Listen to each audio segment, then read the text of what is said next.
Ndabaramukije mwese mubandanya gukurikira ibiganiro kuri iyi shene ya Juifuel Jim. Reka mbahe ikaze. Imbere yuko dutangura, banza urabe ko wakoze subscribe. Nimba uhejeje kubikora, uri umuntu w'agaciro kuri twebwe. Ikaze. Uyu munsi tugiye kuvuga ku nkuru imwe y'urukundo yatumye bimwe mu bikomere canke mu ngaruka z'urukundo vyakoze kw'isi n'abatuye isi bamwe bibaviramwo n'urupfu, kugeza aho ibinyamakuru bimwe bikomeye nka za BBC bifata ingingo zikomeye bivanye n'ingaruka z'urwo rukundo. Vyagenze gute? Ikaze. Ni inkuru y'umwanditsi w'indirimbo akaba yari n'umuhanga mu kuvuza piano bamwe twita pianiste, ni Bwana Jesus Seleshi n'umugore wiwe Hani Nadira. Uyu mugabo Jesus Seleshi yavutse itariki 3 ukwezi kwa11 1889 hariya ku mugwa mukuru wa Hongiriya i Budapest. Akaba yakundanye na Hani Nadira. Umugore wiwe Hani Nadira yavutse itariki 13 ukwezi kwa mbere 1901 hariya i Maramuresh mu gihugu ca Romania. Inkuru zivuga ko aba babiri baje guhura bagakundana hanyuma biyemeza kubana nk'umugabo n'umugore, ariko mw'iyo myaka ubuzima muri Hongiriya bwari bugoye, biyemeje gufata icemezo co kuva mu ico gihugu. Baje kuva muri Hongiriya berekeza mu gihugu c'Ubufaransa bagiye kurondera bimwe twita ubuzima. Ico gihe mwibuke yuko Ubufaransa bariko baratera imbere mw'iyo myaka, kwa kundi umuntu avuga ati ngiye mu kindi gihugu kurondera ubuzima. Mwese murabizi aho mubaye ko vyama vyabaye, aho umuntu afata urugendo canke agafata icemeza akavuga ngo reka ngende mu kiya gihugu ngende kurondera imibereho. Nawe Bwana Seleshi nivyo yakoze, yabwiye umugore wiwe ati reka tugende mu Bufaransa hari i Paris tugende kurondera ubuzima. Uyu mugabo Seleshi niho yafata icemeza akavuga ati reka mfate sheri wanje tugende hariya mu Bufaransa, kumbure iyi mpano yanje canke iyi myandikire yanje yoshobora kuntunga ninashika hariya mu Bufaransa. Niho bafata ico cemezo berekeza mu Bufaransa. Uyu mugabo niko yavuye iwabo muri Hongiriya avuga ati reka nerekeze noneho i Paris gende kurondera.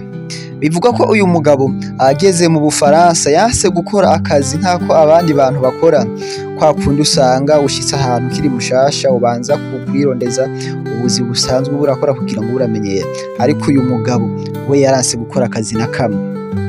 Umugore wiwe yatanguye gukora ako kazi, akaba ariwe yinjiza amafaranga atunga umuryango. Seleshi we yaranse gukora akazi na kamwe, aravuga ati jewe turiya tuzi wapi, ati ngomba gutungwa n'impano yanje. Agahora yirirwa muhira yandika indirimbo, yandika n'ibintu twita nk'ibisigo bimwe twita amapoeme, ariko akirirwa muhira atabindi arimwo. Bigeraho umugore amubwira ati ivy'impano vyaraniranye kugutunga, bihebe uze tugende ukore akazi nk'akabandi bakora bisanzwe. Gusa uyu mugabo Seleshi aravuga ati jewe impano yanje niyo izantunga. Urumva umugore niwe yarasigaye atunze umuryango. Nawe ivyo bintu vyokubabaza kuba wobwira umugabo wawe ati hari akazi kaguha amafaranga, akanka akavuga ati iyi miziki nizontunga, igihe ubona neza yuko mukeneye amafaranga kandi umugabo yirirwa yicariye muhira. Igihe caje kugera umugore noneho biramurenga, abona ko umugabo atacizera ari gutanga, yanse akazi. Bigeraho wa mugore urukundo rw'ubuzima bwa Seleshi, umugore yari yarakunze wenyine mw'isi, aramubwira ati bayi ndagusezeye, ntabwo nogumana n'umugabo adakora. Amakuru avuga ko umunsi umugore yasezera Seleshi amubwira ati ivyacu birarangiye, ati ivyacu naha bigarukiye, hari kuwa gatandatu. Uyu munsi barashwanye baratandukana. Bukeye bwaho hari kuwa Mungu, imwe twita ngo ni dimanche. Bivugwa ko kuri uyu wa Mungu niho Jesus Seleshi yatanguye kumva afise irungu no kumva agahinda k'urukundo rwiwe rw'ubuzima bwiwe bwamusize canke umugore wiwe, niho yagize inspiration yo kwandika indirimbo yiswe Gloomy Sunday, ayishiramwo amajambo n'agahinda n'intuntu vyose yari afise ku mutima, ayironderera na melody ibabaje cane. Gloomy Sunday mu yandi majambo bivuze ngo uwa Mungu w'umwijima canke uwa Mungu utabona neza. Ahejeje kwandika iyo ndirimbo yagiye kuraba mugenzi we yitwa Lazaro Javol, nawe amufasha gushiramwo yandi majambo no guhinyanyura iyo melody. Bahejeje kwandika iyo ndirimbo bayiha Parkman, niwe yaririmbye iyo ndirimbo, yari akomeye mu mudiho wa pop ico gihe muri iyo myaka. Iyi ndirimbo yaje kuba bimwe twita ngo n'amahiti, yaje kumenyekana muri Europe yose. Mu mwaka w'igihumbi kimwe amajana icenda na mirongo itatu na gatandatu yari imaze gukorerwa za remix nyinshi bayishira mu zindi ndimi mw'ico gihe. Mugabo version yaje kumenyekana ni version yaje gushirwa mu Congereza n'umugore yitwa Billie Holiday. Iyi ndirimbo yayishize mu version y'Icongereza mu mwaka w'igihumbi kimwe amajana icenda na mirongo ine na rimwe, niyo yaje kumenyekana, abenshi niyo version bazi. Iyi ndirimbo yari yaranditswe na Serge kubera agahinda yatewe n'umugore we. Uyu mugabo Serge amaze kubona indirimbo ziwe yanditanguye kumenyekana, atanguye kubona n'amafaranga, ikintu camubabaje ntabwo yigeze agarura umugore wiwe yakundaga kubera yabonye amafaranga. Ibi ni bimwe mu vyamubabaje, yibaza ati umugore yansize kubera ata mafaranga afise, none ubu nayaronse, urukundo rwanje rwanse kungarukira. Iyi ndirimbo kubera amajambo y'agahinda irimwo n'imelody yaje kugira ingaruka ku kiremwa muntu. Iyi ndirimbo yaje kumera nk'iyagiyemwo n'umwijima canke bimwe twita imizimu. Ivyigwa vyakozwe vyizewe bivuga yuko iyi ndirimbo abayumvirije barenga amajana 200 bariyahuye. Na nyene kwandika indirimbo Bwana Serge nawe ngo yariyahuye inyuma yo kurondera umugore wiwe imyaka yiwe yose akaza kumubura. Uyu mugabo yaje kwiyahurira hariya i Budapest muri apartment y'abamwe, we yahagaze mu idirisha yikubita hasi ariko ntiyapfa, yayahuriye kwa muganga aho yari aryamye. Ivyigwa vyakozwe bivuga yuko uyu mugabo nawe yaje kwiyahurira mu bitaro.